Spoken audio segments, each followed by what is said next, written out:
शब्दाची आम्हाला वैऱ्याच्या रक्तानं गड भिजवू शिकून नाचवू ध्वज भगवा आले मराठे आदिनांत अशा शिवाचे डोळे तो वैऱ्याची मुंडके मोजून पाचाई सोडली असे मराठे आले मराठे आदिनांत अशा शिवाचे डोळे तो वैऱ्याची मुंडके मोजून मराठा मोडला तरी न वाकणारा मराठा दिल्या शब्दाला जागणारा मराठा जिजाऊंचे संस्कार जपणारा मराठा पर स्त्रीला माता मानणारा मराठा शौर्याची हाक मराठा पराक्रमाची आग मराठा अन्यायावरचा राग मराठा शिवरायांचा वाघ मराठा एक मराठा लाख मराठा महाराष्ट्राची कुलस्वामिनी आई तुळजाभवानी ज्या मातेने या मातीला दोन दोन छत्रपती घडविले त्या स्वराज्य जननी राजमाता जिजाऊ ज्या राजमाता जिजाऊंच्या वारसदाराने हे देखणं स्वप्न साकार केलं तुम्हा आम्हा सर्वांना आयुष्यभर ताठ मानेनं जगायला शिकवलं ते महाराष्ट्राचे सर्वोच्च प्रेरणास्थान छत्रपती शिवाजी महाराज ज्या महामानवाने आपला धर्म टिकवला ज्यांच्यामुळे आपल्या देवळामध्ये आपण देव बघतो ज्यांनी 140 लढाया जिंकल्या एकदाही माघार घेतली नाही स्वतःच्या धर्मासाठी स्वतःच्या स्वराज्यासाठी स्वतःच्या प्राणाची आहुती दिली ते धर्मवीर छत्रपती संभाजी महाराज ज्या महामानवानं इथल्या समाजाला आरक्षणाची गरज आहे म्हणून जगामध्ये पहिल्यांदा आरक्षणाची कोणी संकल्पना मांडली असेल ते छत्रपती राजर्षी शाहू महाराज ज्या महामानवाने इथल्या जाती जातींना एका धाग्यामध्ये बांधायचं असेल तर एक उत्कृष्ट संविधान देण्याची गरज आहे म्हणून उत्कृष्ट असं संविधान दिलं ते भारतरत्न डॉक्टर बाबासाहेब आंबेडकर ज्या महामानवाने इथल्या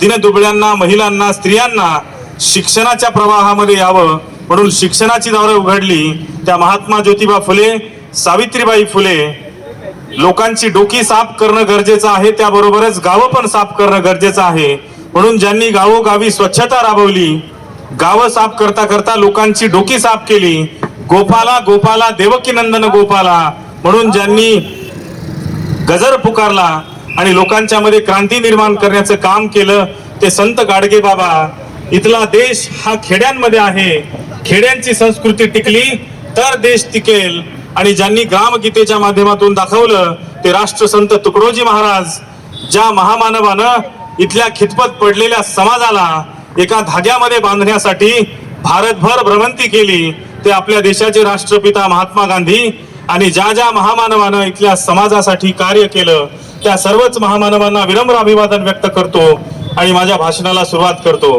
खरं तर आज आपण मराठा आरक्षण हा विषय समजून घेण्यासाठी या ठिकाणी जमलेलो आहोत पण मराठा आरक्षण हा विषय समजून घेण्या अगोदर आपण छत्रपती शिवाजी महाराजांच्या प्रेरणेने जगणारा समाज आहोत छत्रपती शिवाजी महाराजांच्या प्रेरणेने जगणारं हे राज्य आहे त्यामुळे स्वराज्याची संकल्पना कशी होती ती समजून घेणं आपण अगोदर गरजेचं आहे खर तर राजमाता जिजाऊ यांच्या समोर दरबारामध्ये त्यांच्या वडिलांचा लखुजीराव जाधवांचा खून करण्यात आला आणि वडिलांचा खून डोळ्यासमोर झाला याची चीड मनामध्ये राजमाता जिजाऊंच्या एवढी बसली की मला असा पुत्र देवाने जन्माला घालावा की जो या मुघलांचा नायनाट या देशातून करेल आणि तशी पिज माझ्या पोटामध्ये देवाने जन्माला घालावी म्हणून स्वराज्याची संकल्पना राजमाता जिजाऊंनी शिवाजी महाराजांचा जन्म होण्याच्या अगोदरच मांडली म्हणून स्वराज्याच्या खऱ्या संकल्पिका राजमाता जिजाऊ या आहेत आणि त्यांनी जेव्हा पुत्र जन्माला आला तेव्हा जे आज आपण पुणे शहर गजबजलेलं बघतोय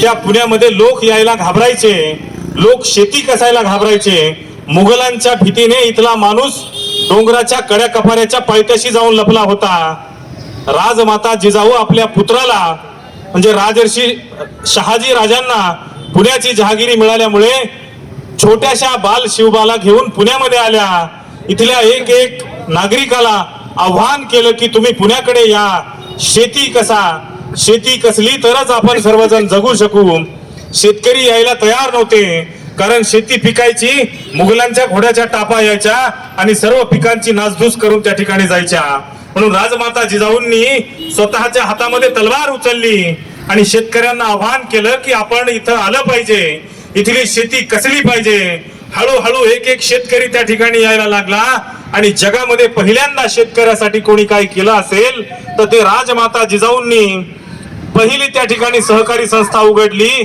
तिला नाव दिलं स्वराज्य. आणि या स्वराज्य संस्थेच्या माध्यमातून शेतकऱ्यांना बी बियाणं, पीक उत्पादनासाठी हत्यारं, शेतीमध्ये लागणारी अवजारं त्या ठिकाणी शेतकऱ्यांना दिली गेली.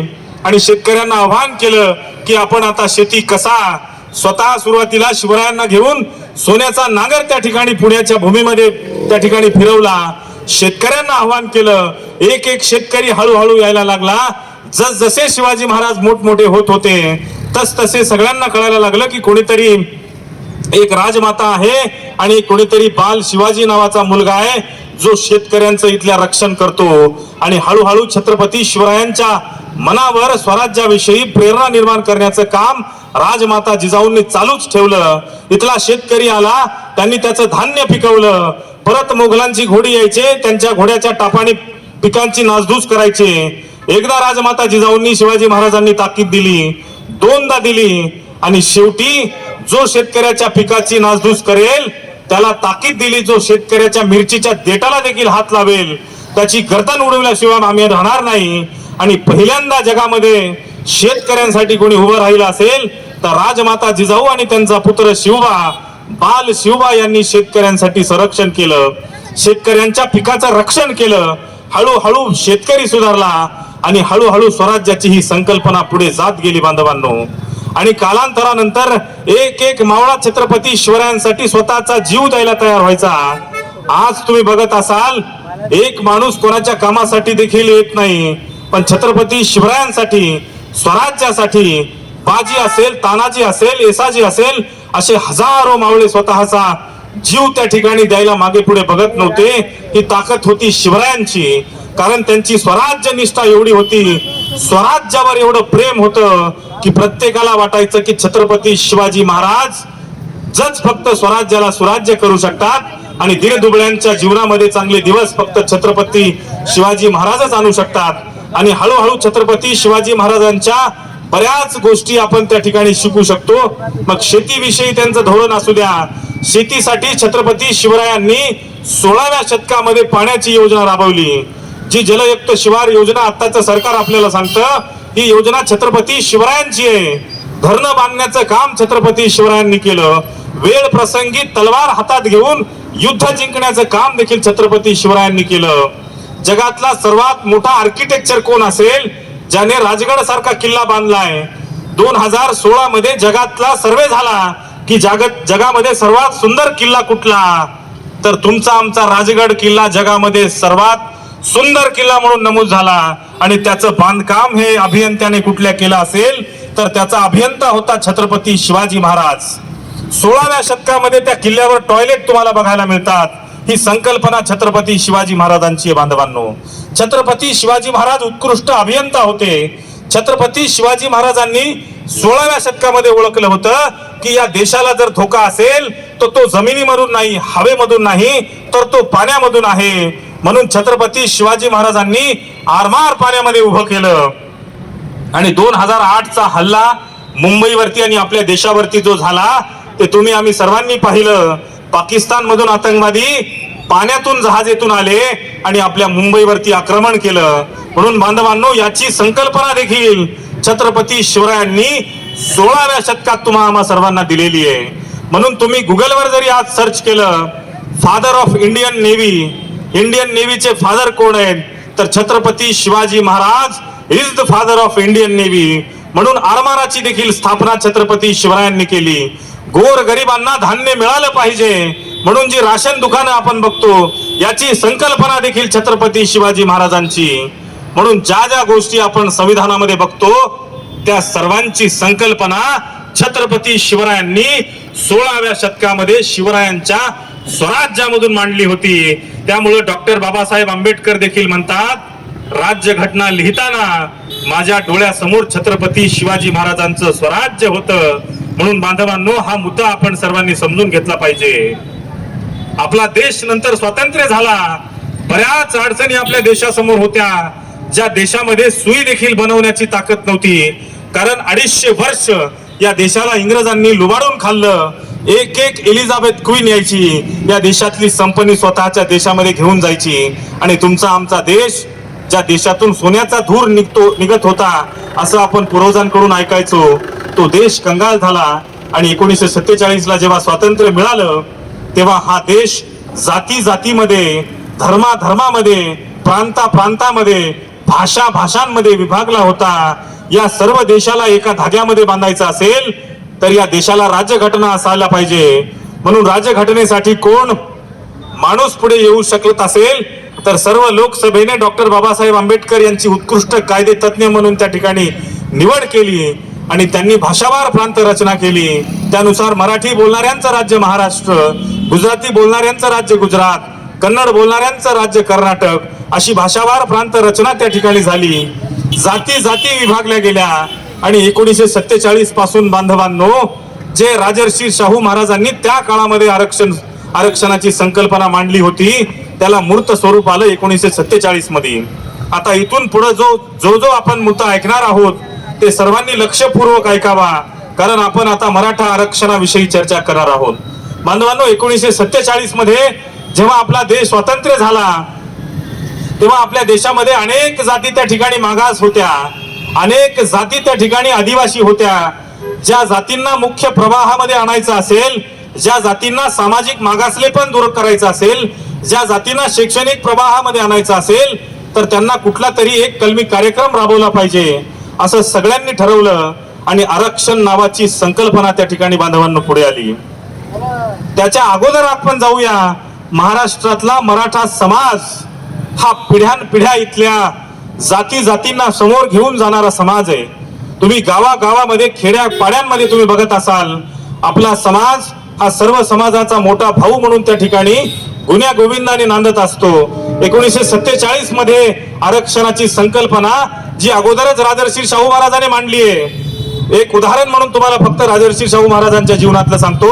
राजर्षी शाहू महाराजांनी आरक्षणाची संकल्पना मांडली, त्याबरोबरच सामाजिक अस्पृश्यता देखील दूर झाली पाहिजे म्हणून राजर्षी शाहू महाराजांनी त्यांच्या जवळच्या दिनकर कांबळे नावाचा एक त्यांच्या जवळचा एक माणूस होता, त्या दिनकर कांबळेला राजर्षी शाहू महाराजांनी पैसे दिले आणि त्याला सांगितलं की तू एक चहाची टपरी उघड, जेणेकरून तुझ्या पोटाची खळगी भरेल आणि तू तुझा उदरनिर्वाह करू शकशील.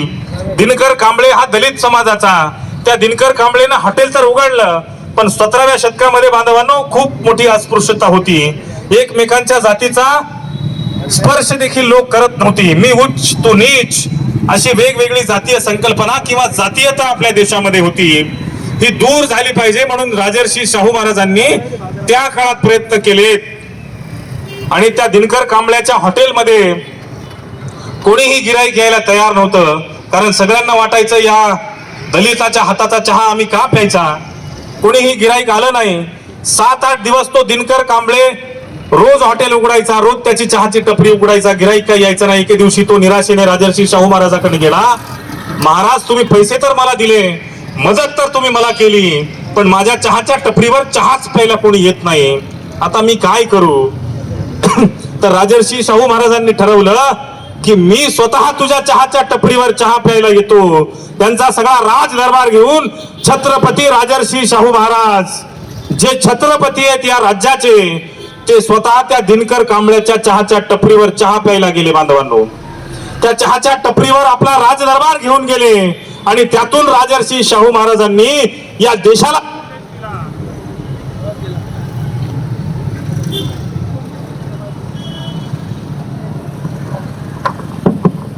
देशाला संदेश दिला. जर एक राजा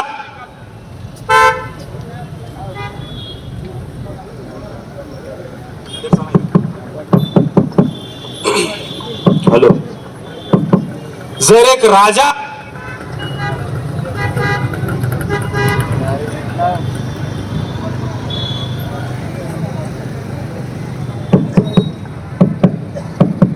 माइक चेक. हॅलो,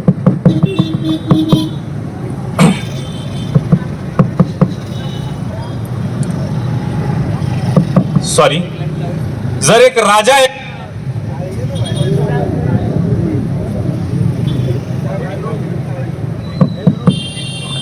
बोललं की बंद होतं.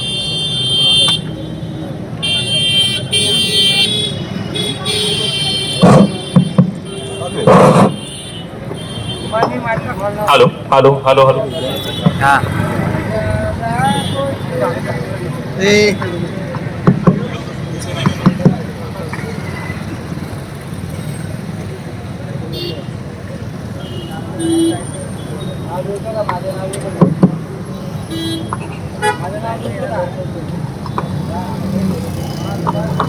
हॅलो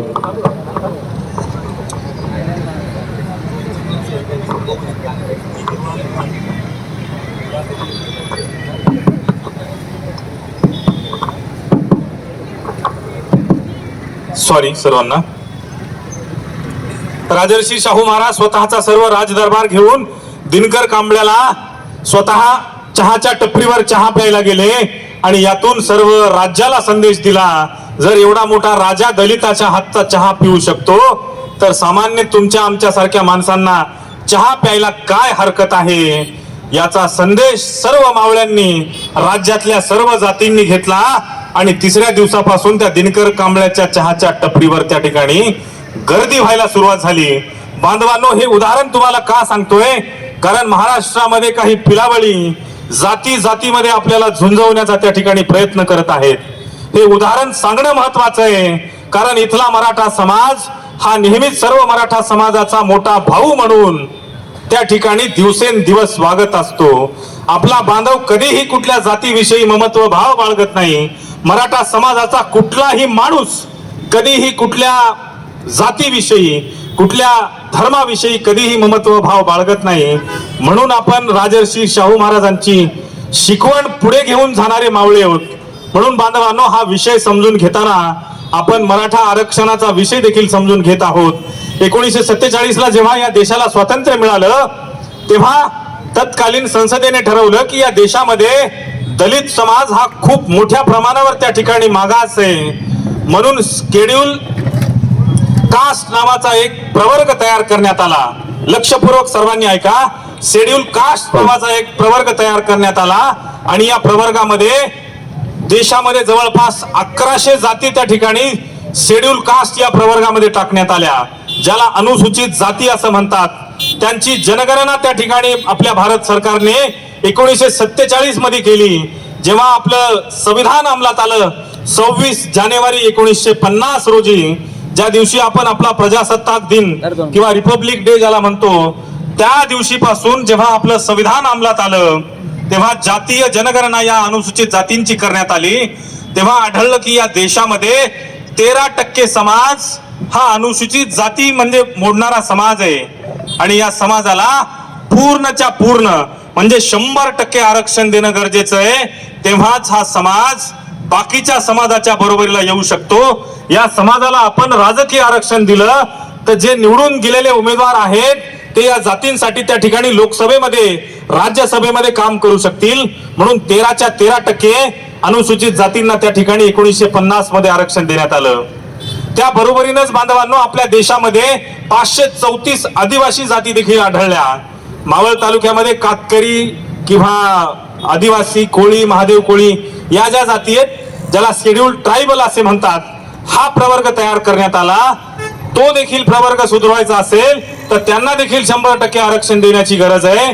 म्हणून त्यांना देखील 100% आरक्षण दिलं.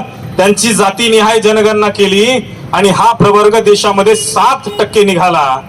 म्हणजे 13 आणि 7 20% समाजाला 20% आरक्षण आपल्या देशामध्ये त्या ठिकाणी देण्यात आलं बांधवांनो. आणि 1950 पासून जवळपास 1980 पर्यंत आपल्या देशामध्ये फक्त किती टक्के आरक्षण होतं? 20% आरक्षण होतं. पण केंद्र सरकारला नंतर काहीतरी जाग आली की आता या देशामध्ये आणखी पण काहीतरी जाती मागास आहेत, त्यांना पण आरक्षणाच्या प्रवर्गामध्ये आणलं पाहिजे. म्हणून तत्कालीन केंद्र सरकारने मंडल आयोग नावाचं एक कमिशन नेमलं, ज्याला मराठीत मंडल आयोग असं म्हणतात. आणि या मंडल आयोगाने जातीय जनगणना केली नाही आणि सरसगट 14% आरक्षण राज्यामध्ये आपल्या देण्यात आलं. तेव्हा कुठल्याही जातीची जातीनिहाय जनगणना करण्यात आली नाही. आणि 1980 पासून 1990, 91, 92, 93, 94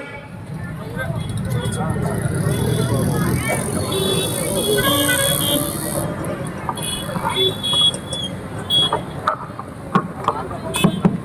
94 पर्यंत हे आरक्षण फक्त 14% ओबीसीला होतं. पण रातोरात कुठल्या राजकीय नेत्याचं आपण नाव घ्यायचं नाही असं ठरवलेलं आहे. पण तत्कालीन मुख्यमंत्र्यांनी रातोरात मंडल आयोगाच्या शिफारसीनुसार कुठल्याही जातीची जनगणना केली नाही. जी तुमची आमची जात अगोदरच ओबीसी होती, अगोदरच कुणबी होती, तिचं 81 क्रमांकावरून 83 नंबरवर ढकललं आणि 14% आरक्षण मर्यादा 32% नेली आणि इथून पुढे आपला वनवास बांधवांनो सुरू झालाय. आता आपण रिव्हर्स परत येऊया आणि जातीनिहाय आकडेवारी या देशाची बघूया. 1950 ला 13% SC, 7% ST, किती झाले? अरे यार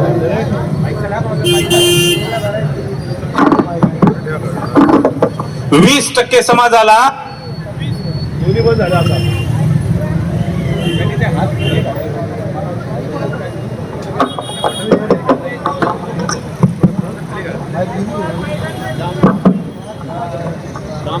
वायर वाला पाहिजे, वायर आवाज तरी करू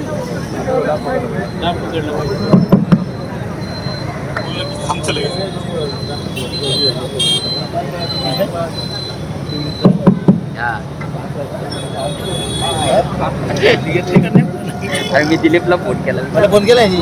ठीक आहे, फक्त विसरू नका जी आकडेवारी मी मांडतोय ती लक्षपूर्वक आहे का. 13% SC समाजाला 13% आरक्षण म्हणजे 100% द्यायचं ठरवलं होतं. कारण तो समाज खूप मागासलेला होता, त्याला इतरांच्या बरोबरीनं आणायचं असेल किंवा त्या समाजाला सुधारायचं असेल तर 100% आरक्षण देणं गरजेचं होतं. कोणाचंही त्याबद्दल द्विमत नाही किंवा कोणीही विरोध केला नाही. आताही आपल्याला वाटतं की आपले दलित बांधव सुधारले पाहिजेत, त्यात काहीही द्विमत नाही. त्याचबरोबरीनं 7% त्या ठिकाणी आदिवासी बांधवांना आरक्षण दिलं, ते देखील 100%. आता आरक्षण किती झालंय? 20%. आणि जे आता महाराष्ट्रात चालू आहे ओबीसीचं आरक्षण ते किती आहे? 32%. 20 आणि 32 झाले किती? बोला जरा पटापट बोला. 52%. म्हणजे आरक्षणाची मर्यादा आपण अगोदरच 1994 ला ओलांडली होती. आरक्षणाची मर्यादा संविधान किती सांगतं? 49.5 म्हणजे 50% आरक्षण फक्त असू शकतं. 52% अगोदरच आरक्षण झालंय. बरं असू द्या, 52 तर 52. आपण आता कितीपर्यंत आलोय? 52% आलोय, बरोबर. पण मंडल आयोगाने शिफारस कशी केली होती ते आपण समजून घ्या. जे अगोदर SC ST ला 100% आरक्षण दिलं होतं ते संख्यानुसार 100% दिलं होतं. पण मंडल आयोग काय म्हणतं? जातीय संख्या जर 80% असेल तर रिझर्वेशन 50%च दिलं पाहिजे. जातीय संख्या 60% असेल तर आरक्षण 30% दिलं पाहिजे. म्हणजे 50% आरक्षण मंडल आयोगाची शिफारस आहे. आजही तुम्ही बघा मंडल आयोगाने कितीची शिफारस केलेली आहे? जातीय संख्येनुसार किंवा प्रवर्गाच्या संख्येनुसार 50%. म्हणजे 32%चे 100% किती होतात? किती होतात बोला जरा मोठ्याने. 64%. 64 आणि आधीचे 20 84. आपली जातीय संख्या किती झाली आता? 84%. जेव्हा या देशाला स्वातंत्र्य मिळालं तेव्हा मुसलमान 9% होते असं म्हणतात, कदाचित जास्तही असू शकतात. 84 आणि 9 93% झाले.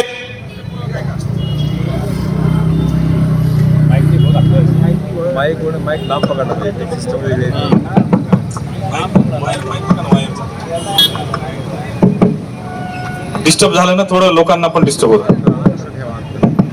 84 आणि 9 झाले 93%. आणि या देशामध्ये बरेच सवर्ण आहेत, जैन आहेत, पारसी आहेत, मारवाडी आहेत, ब्राह्मण आहेत.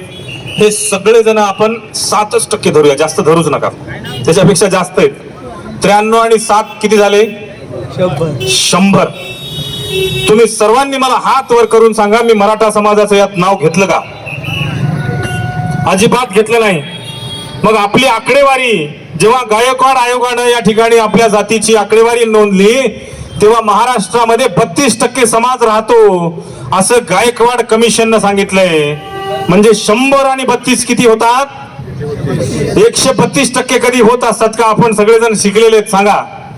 मग 132% बांधवांनो होत नसतात. 132%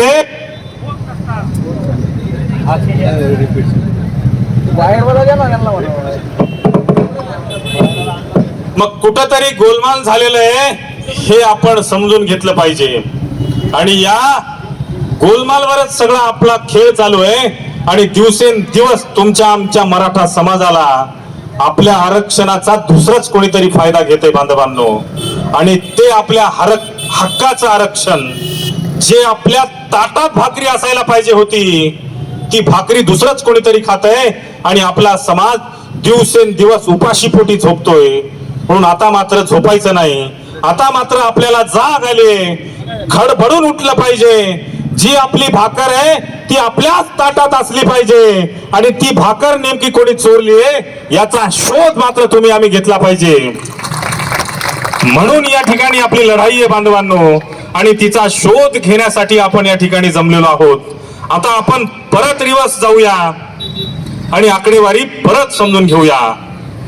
32% मराठा समाज या राज्यामध्ये राहतो असं गायकवाड कमिशन जे महाराष्ट्र शासनाने नेमलेलं आहे, ज्याने ऑलरेडी मराठा समाजाला सामाजिकरित्या मागासलेला समाज असं सिद्ध केलंय.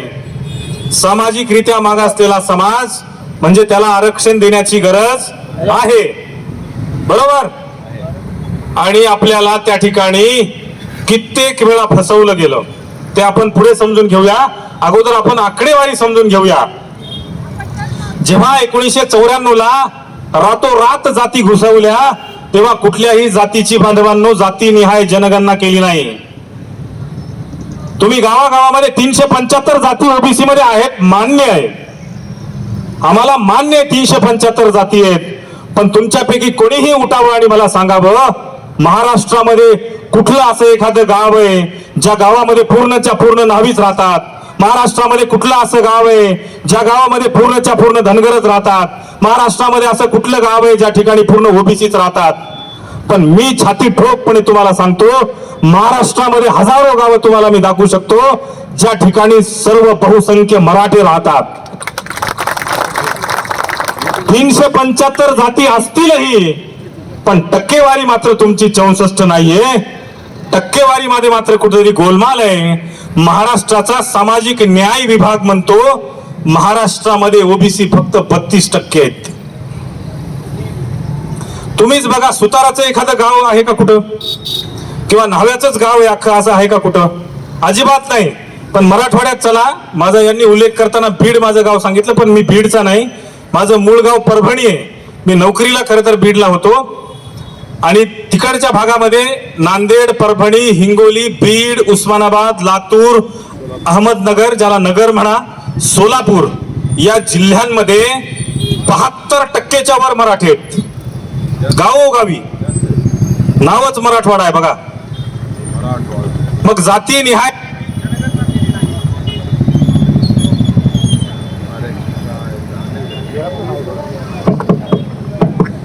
निहाय जनगणना केली नाही. रातोरात दिल्लीमध्ये तुम्ही स्वतःला मराठा नेते म्हणता, पण इथल्या मराठ्याच्या मुंडक्यावर पाय देऊन तुम्ही दुसऱ्या जातींना खुश करण्यासाठी मराठ्यांचं हक्काचं आरक्षण दुसऱ्या जातींना दिलं. आपण ठरवले नाव कोणाचं घ्यायचं नाही. माझे मराठा बांधव सर्व हुशार आहेत, कोणाचं आपला कोणीच नाही हे आपण सर्वांनी समजून जा. आपले फक्त संघर्ष योद्धा मनोज जरांगे पाटील हेच आपले नेते आहेत आणि इथून पुढे जोपर्यंत आरक्षण मिळत नाही तोपर्यंत तेच आपले नेते असणार आहेत. दुसऱ्या कोणाच्याही लुंग्या सुंग्याच्या मागे लागायचंही नाही आणि त्याच्या शतरंजा देखील उचलायचं काम आपण बंद करायचं. म्हणून बांधवांनो आपण समजून घेऊया आकडेवारी. 32% फक्त या राज्यामध्ये ओबीसी राहतात आणि आरक्षण मंडल कमिशन काय म्हणते किती दिलं पाहिजे? 50% दिलं पाहिजे. म्हणजे 32% ओबीसींना फक्त आरक्षण 16% दिलं पाहिजे. उरलेलं 16% जे आहे ते तुमच्या आमच्या हक्काचं मराठा आरक्षण आहे बांधवांनो आणि तेच आपल्याला मिळालं पाहिजे. कित्येक वर्ष 1990 पासून आपल्या समाजाची फसवणूक बांधवांनो करण्यात आली. स्वर्गीय अण्णासाहेब पाटलांचं या ठिकाणी यांनी नाव घेतलं. अण्णासाहेब पाटील विधानसभेत कडाडले, स्वतः आमदार आहेत, काय गरज आहे. पण समाजाची जाणीव एवढी होती की त्यांनी आज ओळखलं होतं की 2024 मध्ये माझा मराठा समाज भिकेला लागणार आहे, त्याला आरक्षणाची गरज आहे, म्हणून त्याला आरक्षण मिळालं पाहिजे. म्हणून 1980 मध्ये अण्णासाहेब पाटलांनी आव्हान केलं सर्व आमदारांना की माझ्या समाजाला आरक्षण द्या, जे माझ्या हक्काचं आहे. 1967 पर्यंत आपण ओबीसी मध्ये होतो, अचानक असं कसं काय रातोरात आपल्याला बाहेर काढलं. म्हणून बांधवांनो, अण्णासाहेब पाटलांनी सरकारला आव्हान केलं की जोपर्यंत समाजाला आरक्षण मिळणार नाही तोपर्यंत अण्णासाहेब पाटील स्वस्थ बसणार नाही. सर्व आमदारांनी त्या ठिकाणी शब्द दिला की आपण त्या ठिकाणी बिल पारित करून घेऊया. आणि जसा धोका आपल्याला इतिहासात होत आला तसा दगाफटका आपल्याला 1980च्या दशकामध्ये परत झाला. अण्णासाहेब पाटलांसोबत दगाफटका झाला. अण्णासाहेब पाटील कडाडले. उद्याचा सूर्यास्त होईपर्यंत जर माझ्या मराठा समाजाला आरक्षण मिळालं नाही तर हा अण्णासाहेब पाटील उद्याचा सूर्य बघणार नाही. आणि अंधाऱ्या रात्रीमध्ये जो माणूस स्वतः आमदार आहे, काय गरज आहे विचार करा. स्वतःच्या सुरक्षेसाठी जी रिव्हॉल्वर दिलेली असते, स्वतःच्या रिव्हॉल्वरने स्वतःच्या डोक्यामध्ये गोळी झाडून तुमच्या आमच्या मराठा समाजासाठी त्या ठिकाणी पहिलं बलिदान कोणी दिलं असेल तर स्वर्गीय अण्णासाहेब पाटील यांनी दिलंय. आणि ते बलिदान आपण विसरता कामा नये. आणि जोपर्यंत आरक्षण मिळत नाही तोपर्यंत अण्णासाहेब पाटील यांना खरी श्रद्धांजलीच आपण वाहू शकत नाही. हा शब्द तुम्ही आम्ही मनाशी बाळगला पाहिजे. म्हणून बांधवांनो, आपण ही लढाई पुढे नेत असताना त्या ठिकाणी कित्येक लोक आपल्या विरोधात येतील, कित्येक नेते आपल्या विरोधात उभे राहतील, पण आपण मात्र आपल्या संघर्ष योद्धा मनोज जरांगे पाटील यांच्याच पाठीशी उभं राहिलं पाहिजे. कारण कोणाच्या माईच्या लाल मध्ये हिंमत नव्हती. ओबीसी मधून हक्काचं आरक्षण आमचं जे आहे ते द्या म्हणायची. आतापर्यंत आपल्याला सर्वांनी दिलं आरक्षण, पण फसवं आरक्षण दिलं नावाप्रमाणे, जे टिकू शकलं नाही. म्हणून बांधवांनो, ते देखील आपण समजून घेऊया. ESBC नावाचं आरक्षण आपल्या मराठा समाजाला 2013 मध्ये मिळालं. स्वतंत्र प्रवर्ग त्या ठिकाणी तयार.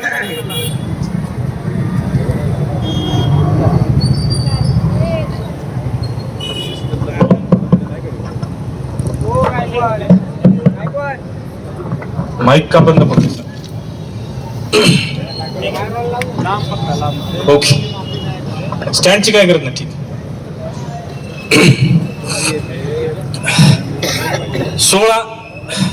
2013 मध्ये ESBC नावाचा प्रवर्ग तयार करून तुमच्या आमच्या मराठा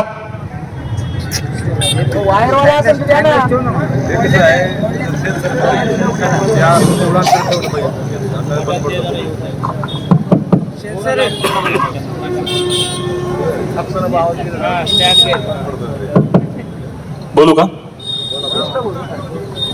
आवाज नाही तर थोडा कमी तरी 2013 मध्ये नारायण राणे यांच्या समितीने आपल्या समाजाला 13% ESBC नावाचा प्रवर्ग तयार करून आरक्षण दिलं. ESBC म्हणजे इकॉनॉमिकली सोशियली बॅकवर्ड कॅटेगरी. बांधवांनो, आरक्षण हे जातीला दिल्या जात नाही. आरक्षण हे कशाला दिलं जातं? प्रवर्गाला. समजून घ्याल सगळेजण. आरक्षण जातीला कधीच मिळत नाही. आरक्षण कशाला मिळतं? प्रवर्गाला. त्यामुळं प्रवर्गात आरक्षण देणं गरजेचं आहे. आपण सर्वजण ओबीसी मध्ये जाणं गरजेचं आहे. ESBC नावाचा प्रवर्ग तयार करण्यात आला. तुम्ही स्वतःला प्रश्न विचारा, 102 या घटना दुरुस्तीनुसार कुठलंही राज्य सरकार कायदा पारित करू शकत नाही. 368व्या कलमानुसार भारतामध्ये फक्त केंद्र सरकारच घटना दुरुस्ती करू शकतं. म्हणून कुठलीही घटना दुरुस्ती केली नाही. आरक्षण दिलं. इलेक्शन मध्ये जिंकण्यासाठी सर्टिफिकेट देखील वाटले. आमच्या इकडे रांगाच्या रांगा लागल्या होत्या.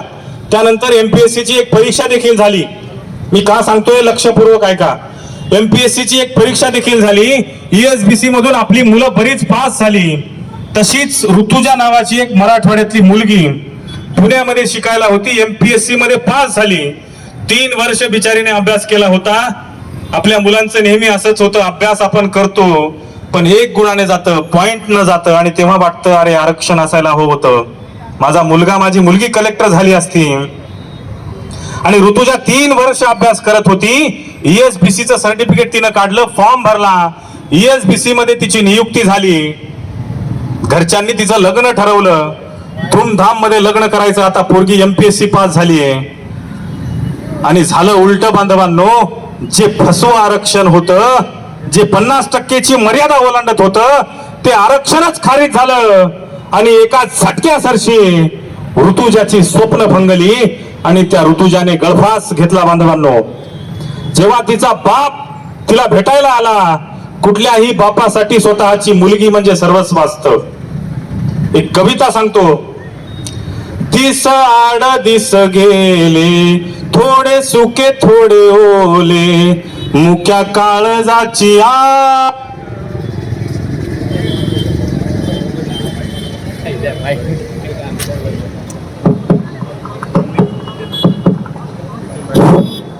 दिस आड दिस गेले, थोडे सुके थोडे ओले, मुक्या काळजाची आ.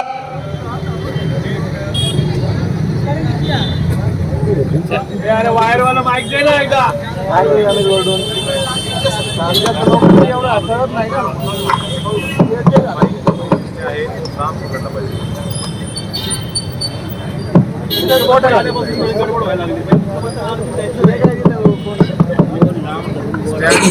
मी म्हणतो परत बंद पडतं ते. विसरू नका मुद्द्यावर. हा मी विसरत नाही. शिक्षक असल्यामुळे विषयांतर होणार नाही. दिस आड दिस गेले, थोडे सुके थोडे ओले, मुक्या काळजाची आग, थेट आभाळाला बोले. लेक वडाची पारंबी, दोन्ही घराला जोडते. माहेर आणि सासर. लेक वडाची पारंबी, दोन्ही घराला जोडते. आसो माहेर सासर, पांग बापाचे फेडते. दिस आड दिस गेले, थोडे सुके थोडे ओले, मुक्या काळजाची आग, थेट आभाळाला बोले. जेव्हा बापाला कळाले, ऋतुजाच्या जेव्हा बापाला कळाले, त्याचे काळीज जळाले. तिला छातीशी धरून त्यानं टिपूस गाळले. दिस आड दिस गेले, थोडे सुके थोडे ओले, मुक्या काळजाची आग, थेट आभाळाला बोले. आणि बांधवांनो, एका बापाची मुलगी गेली. कोण याला जबाबदार आहे? कोणाला आपण जबाबदार धरायचं? कोणावर आपण गुन्हा नोंदवायचा? आणि किती दिवस शांत तरी बसायचं? कविता गाताना आणि ऐकताना आपल्या जसं डोळ्यात पाणी येतं, तसं त्या बापाच्या आयुष्यभर डोळ्यात पाणी येईल. हातात तोंडाशी आलेलं गेलं. त्यामुळं बांधवांनो, आरक्षण आपल्याला जर मिळवायचं असेल तर ते 50%च्या बाहेर मिळूच शकत नाही. हे डोक्यातून काढून टाका. त्यानंतर देखील तत्कालीन सरकारने आपल्या राज्यामध्ये दुर्दैवी घटना घडली. आपल्या श्रद्धा नावाच्या ताईवर अमानुष अत्याचार आणि बलात्कार करण्यात आला आणि याच्या रागामधून महाराष्ट्रामध्ये मराठा क्रांती मूक मोर्चा नावाची संघटना उभी राहिली, ज्याचं नेतृत्व देखील मराठा समाज होता. लाखोच्या संख्येने आपण मोर्चे काढले. जगाला हेवा वाटावा असे 57 मोर्चे तुमच्या आमच्या समाजाने काढले. कधी नव्हे तो छत्रपती शिवाजी महाराजांच्या नंतर हा खितपत पडलेला समाज एकत्र आला आणि आपल्या समाजाला त्या ठिकाणी मूळ मागणी कुठली होती तर त्या श्रद्धाच्या आरोपींना फाशी मिळाली पाहिजे आणि दुसरी मागणी होती मराठा समाजाला आरक्षण मिळालं पाहिजे. पण काही फसव्या नेत्यांनी फसवं आरक्षण आपल्याला दिलं आणि फसवं आरक्षण देखील एका झटक्यासरशी फसवा माणूसच घेऊन गेला. इलेक्शन मात्र तुम्ही त्या आरक्षणावर जिंकलं, पण आरक्षण मात्र 1 मिनिट पण टिकू शकलं नाही. म्हणून कोणी माईचा लाल म्हणू शकत नाही. सगळेच जण म्हणतायत ओबीसीला धक्का न लावता मराठा समाजाला आरक्षण देऊ. तुझ्या बापाची जागीर आहे. ओबीसीचं आरक्षण काय कोणाची मक्तेदारी नाहीये. ओबीसीचं आरक्षण हे तुमच्या आमच्या हक्काचं आरक्षण आहे, जे दुसऱ्यांनी ऑक्युपाय केलंय. जो आपला अधिकार आहे तो आपण मागतोय. आणि पहिल्यांदा कोणी मागणी करायची हिम्मत केली असेल तर ती मनोज जरांगे पाटील यांनी केली आहे. बांधवांनो, तुम्ही सगळेच्या सगळे नेते टीव्हीवर बघा, कुठल्याही पक्षाचा असू द्या, सगळ्यांचं म्हणणं येतं की धक्का न लावतात. अरे धक्का कसं काय? आम्हाला अगोदरच धक्का देऊ देऊ तुम्ही बाहेर काढलंय, आता कसं काय धक्का न लावतात येता? ते आमच्या हक्काचं आहे, ती आमच्या ताटातली भाकर हिसकावून घेतली तुम्ही. आणि राज्याला तुम्ही थोडासा विचार करा. सगळ्यांनीच राज्याला प्रवर्ग निर्माण करण्याचा अधिकारच नाही.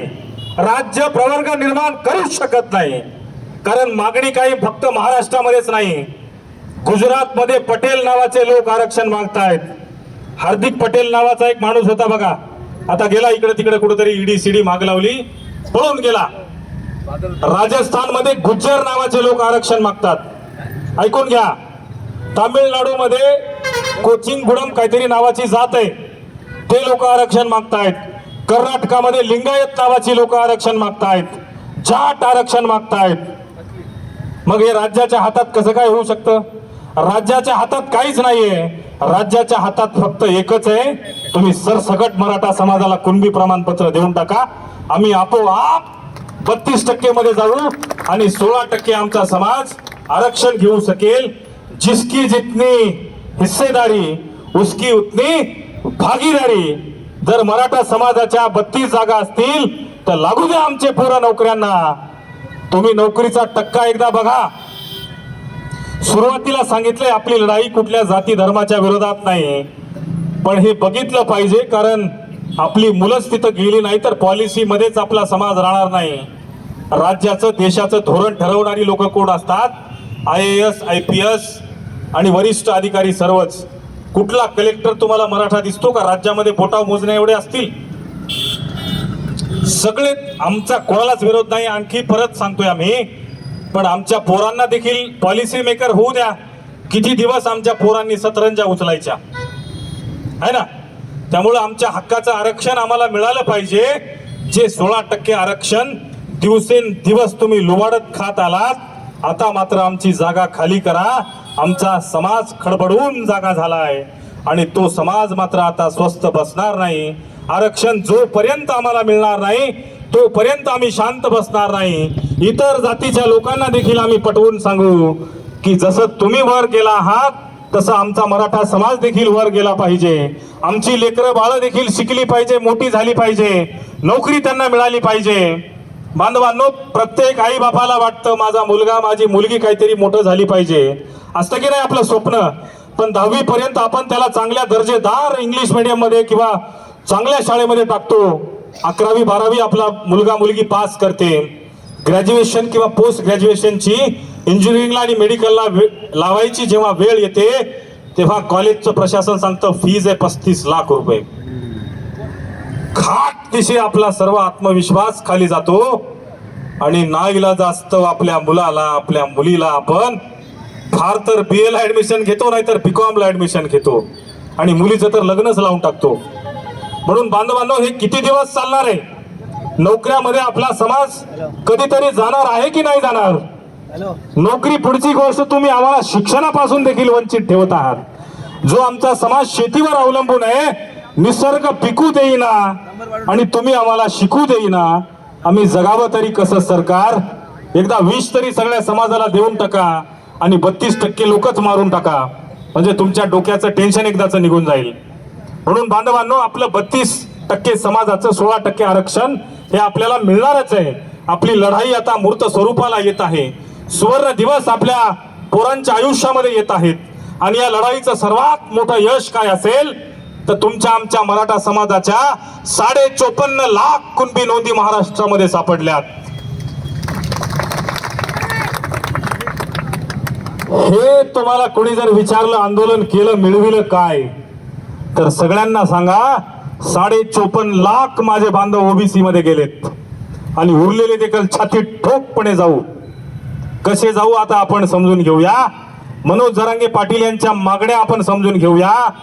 जर एखाद्या विदर्भामध्ये आपला समाज बऱ्यापैकी ओबीसी मध्ये आहे, म्हणजे कुणबी आहे, म्हणजे बरीच लोक विदर्भातले बायका करतात मराठवाड्यातले, म्हणजे त्यांची आई ओबीसी आहे. तुम्ही आम्ही सांगा, मुलीचा हक्क आपल्या प्रॉपर्टीमध्ये असतो की नाही?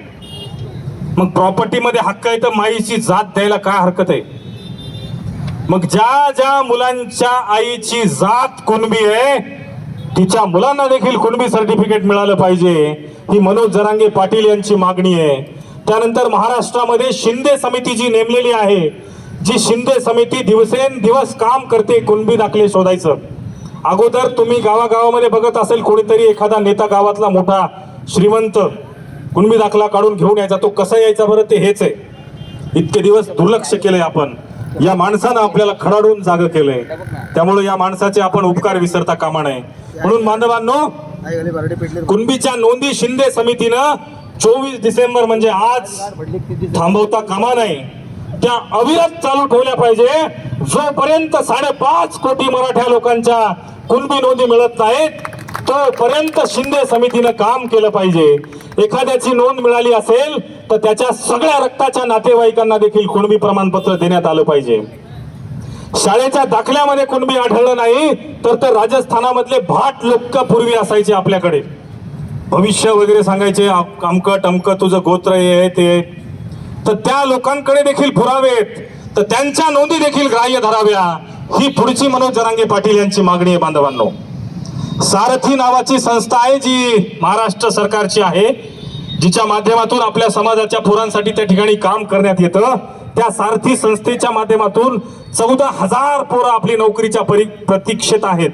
काल मला असं कळाले 3,500 पोरांच्या नियुक्त्या त्या ठिकाणी सरकारने केल्यात. पण आणखी देखील 11,500-12,000 पोरं आपली जी PSI IPS अधिकारी अशी लागलेली आहेत, इंटरव्ह्यू झालेले आहेत, सिलेक्शन झालेलं आहे, फक्त नियुक्ती दिलेली नाही सरकारने. अशा आपल्या 12,000 मराठा तरुण तरुणींच्या त्या ठिकाणी नियुक्त्या तात्काळ कराव्या, ही आपली पुढची मागणी आहे. आणि सरसकट मराठा समाजाला जोपर्यंत कुणबी प्रमाणपत्र देण्यात येत नाहीत तोपर्यंत ही लढाई अशीच चालू राहणार आहे.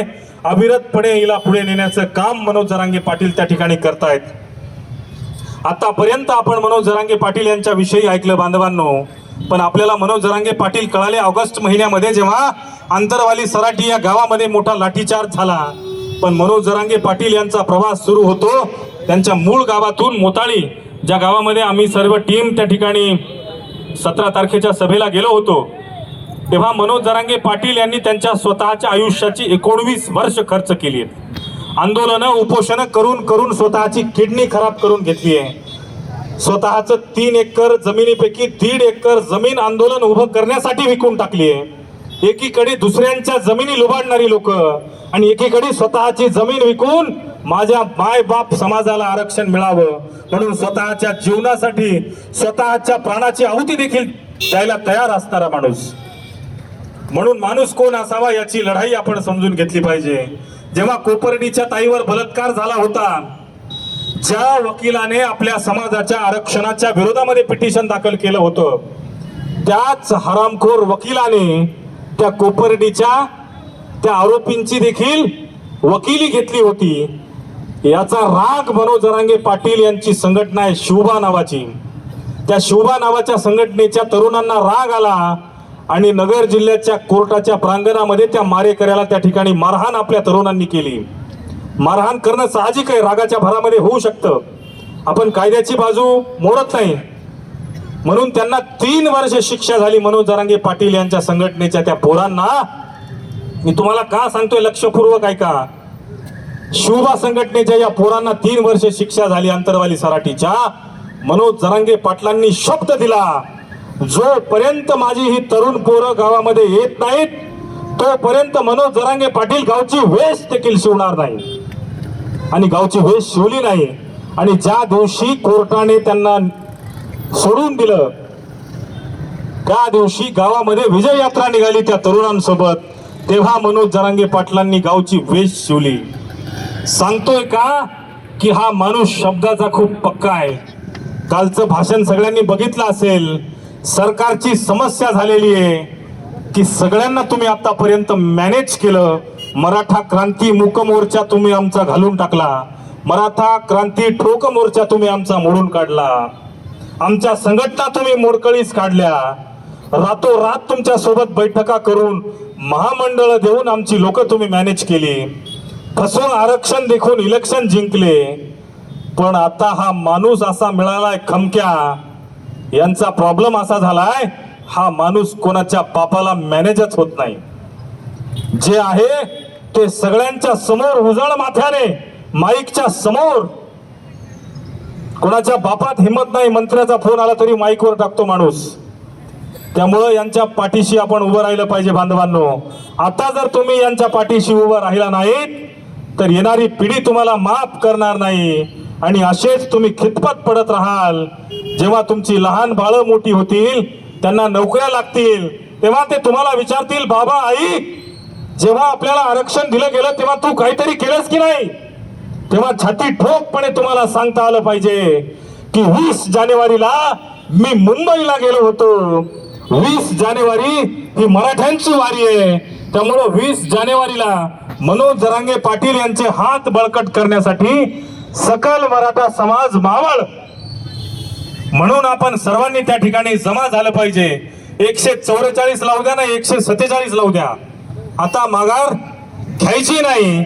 जोपर्यंत आरक्षण पदरात पडणार नाही तोपर्यंत आता हटायचं नाही. 20 जानेवारीला संपूर्ण महाराष्ट्रातली लोक जी येणार आहेत ती आपल्या मावळातून जातील मुंबईला. त्यामुळे तुमच्या आमच्या सर्वांवर खूप मोठी जबाबदारी आहे बांधवांनो. एवढ्या सगळ्या लोकांची सेवा तुम्हा आम्हाला करायची आहे आणि ही सेवा आपल्याला करण्याचं भाग्य परमेश्वरानं दिलंय. 24 दिवस सर्वच गावामध्ये एक ना एक दिवस आपण समाजासाठी दिला. एवढं मोठं साखळी उपोषण या गावामध्ये आपण सर्वांनी उभं केलं. या ठिकाणी सर्व गावांच्या संयुक्तरित्या या ठिकाणी एवढं मोठं आंदोलन तुम्ही उभं केलं. ह्या आंदोलनाला नक्कीच यश मिळालेलं आहे. तुम्ही सर्वत्र बघत आहात. शहरी भागात आपला समाज खूप कमी जरी असला तरी शहरी भागातलं उदरभरण आपल्या समाजावरती चालतं. त्यामुळं बांधवांनो, येणारा काळ आपला आहे. आपण कोणाच्या बापाला घाबरायची गरज नाही. जे आपल्या समाजाच्या विरोधात गरळ ओकतात त्यांना आता काहीच उरलेलं नाहीये. जे स्वतः समता परिषद चालवतात आणि समाजामध्ये असमता पसरवण्याचं काम करतात.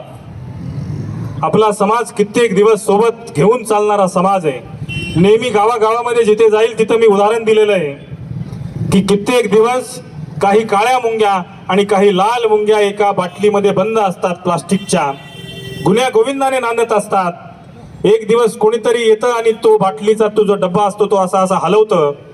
लाल मुंग्या काळ्या मुंग्यांच्या अंगावरती जातात, काळ्या मुंग्या लाल मुंग्यांच्या अंगावरती जातात. लाल मुंग्यांना वाटतं आम्हाला काळ्या मुंग्यांनी मारलंय, काळ्या मुंग्यांना वाटतं आम्हाला लाल मुंग्यांनी मारलंय. पण कोणाच्याच लक्षात येत नाही डब्बा हलवणारा हरामखोर दुसराच कोणीतरी होता. त्यामुळे या हलवणाऱ्यापासून आपण सावध राहिलं पाहिजे. स्वतः समता परिषद ज्यांच्या नावाने चालवताना महात्मा ज्योतिबा फुले, सावित्रीबाई फुले, आपण ज्या पुणे जिल्ह्यामध्ये राहतो, ज्यांनी शिक्षणाचं माहेरघर आहे, जिथं शिक्षणाची पहिली शाळा उभी राहिली, बुधवार पेठेमध्ये भिडेवाड्यामध्ये दगडूशेठ हलवाई गणपती मंदिराच्या पाठीमागं फक्त वळून बघा, त्या शाळेची अवस्था एकदा बघा. जीवनभर ज्यांनी यांच्या नावावर मतं मागितली त्या शाळेची अवस्था एकदा जाऊन बघा बांधवांनो. आणि स्वतःच्या नावाने नाशिकला एकदा जा आणि 200 एकर परिसरामध्ये भुजबळ नॉलेज सिटी नावाचं शिक्षण संस्था एकदा बघून या. म्हणजे यांचं समाजासाठी योगदान नाही, ते आपले विरोधक कधीच होऊ शकत नाहीत. त्यामुळं त्यांचं नाव देखील आपण अजिबात घेता कामा नये. आपली लढाई ही स्वतःशी आहे, आपली लढाई आपल्या समाजाच्या हक्कासाठी आहे. त्यामुळे इतर समाज बांधवांना देखील मी या ठिकाणी आवाहन करतो, तुम्ही आमच्या या जीवन मरणाच्या लढाईमध्ये आमच्या सोबत या. 24 दिवस आमच्या बांधवांनी या ठिकाणी साखळी उपोषण केलंय. जीवन मरणाच्या लढाईमध्ये तुम्ही जर आमच्या सोबत आलात तर आयुष्यभर हा मराठा समाज तुम्हाला देखील मोठा भाऊ म्हणून आयुष्यभर जपेल, एवढी या ठिकाणी आपणा सर्वांना शब्द देतो. आपण सर्वांनी गावागावामध्ये अतिशय उत्तमरित्या साखळी उपोषण त्या ठिकाणी केलं. मराठा समाजाच्या आरक्षणासाठी, मनोज जरांगे पाटील यांचे हात बळकट करण्यासाठी खारीचा वाटा उचलला. त्याबद्दल सकल मराठा समाज पुणे जिल्हा आणि सकल मराठा समाज महाराष्ट्र व मावळ यांच्या वतीने आपल्या सर्वांचे नतमस्तक होऊन हात जोडून आपल्या सर्वांचे आभार मानतो. मला या ठिकाणी बोलण्याची संधी दिली. खरं तर नशीब माणसाचं कुठून कुठे घेऊन येतं बघा. बोलण्याची संधी दिली त्याबद्दल आपल्या सर्वांचे आभार मानतो आणि माझे 2 शब्द संपवितो. जय जिजाऊ, जय शिवराय. एक मराठा, एक मराठा. त्यानंतर या ठिकाणी आलेल्या पाहुण्यांचं आणि श्रोत्यांचं आभार मानण्याकरता मी मराठा सकल समाजाचे कार्यकर्ते आदरणीय बाळासाहेब पायगुडे आपल्याला आमंत्रित करतो. आपण पुढे येऊन आभार मानायचे, आभार प्रदर्शन करायचं. सकल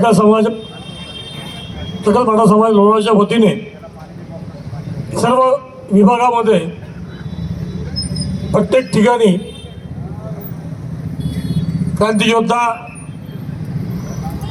धनंजय पाटील यांना साथ देण्यासाठी विविध ठिकाणी साखळी उपोषण सुरू करण्यात आलं होतं. त्याचबरोबर आज लोणावळा शहर व ग्रामीण या ठिकाणी छत्रपती शिवाजी महाराजांच्या पुतळ्याजवळ या ठिकाणी आपण साखळी उपोषण सुरू केलं. आणि हे करत असताना लोणावळा शहर व ग्रामीण भागातील सर्व सहकाऱ्यांनी या ठिकाणी महिला भगिनी, विद्यार्थी, छोटे मोठे व्यावसायिक आपले व्यवसाय बंद करून या ठिकाणी आलेत.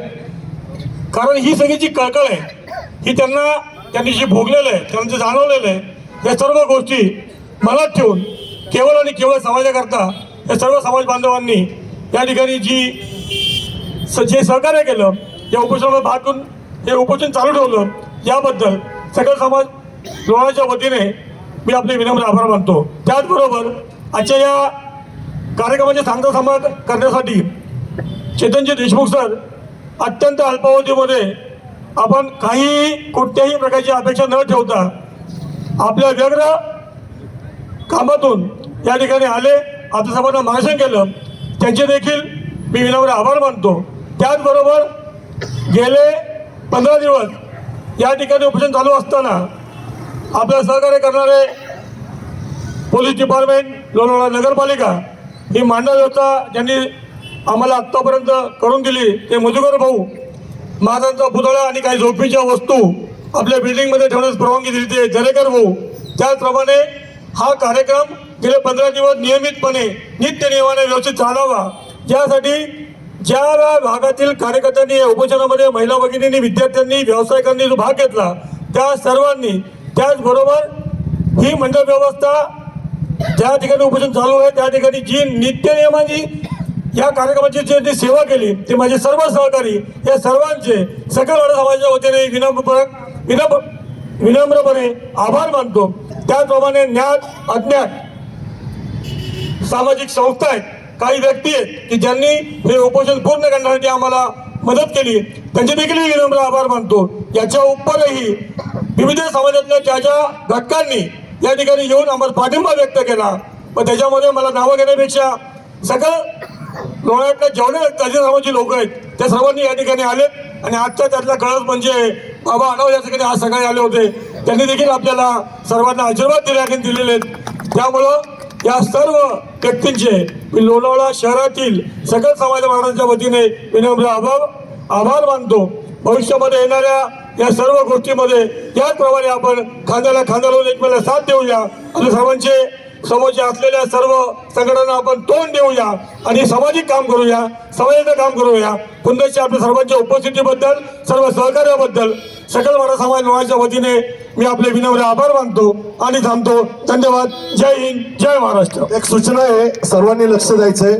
या ठिकाणी मावळ तालुका सकल मराठा समाजाच्या वतीने बुधवार दिनांक 27 डिसेंबर रोजी महादेव मंदिर वलवल या ठिकाणी पुढच्या नियोजनासाठी सभा आयोजित केलेली आहे. तर तरी सर्व महिला बंधू भगिनींनी त्या ठिकाणी उपस्थित राहा. संध्याकाळी 6 वाजता बुधवार दिनांक 27 डिसेंबर 2023 रोजी महादेव मंदिर वलवल या ठिकाणी आपली सभा आयोजित केलेली आहे. तरी सर्वांनी उपस्थित राहावे आणि राहतील अशी मी अपेक्षा करतो. जय हिंद, जय महाराष्ट्र. छत्रपती शिवाजी महाराज की. त्या ठिकाणी सर्वांनी जागेवर उभं राहायचं. राष्ट्रगीत होईल, त्यानंतर हा कार्यक्रम संपला अशी घोषित केली जाईल. सह्यागिरी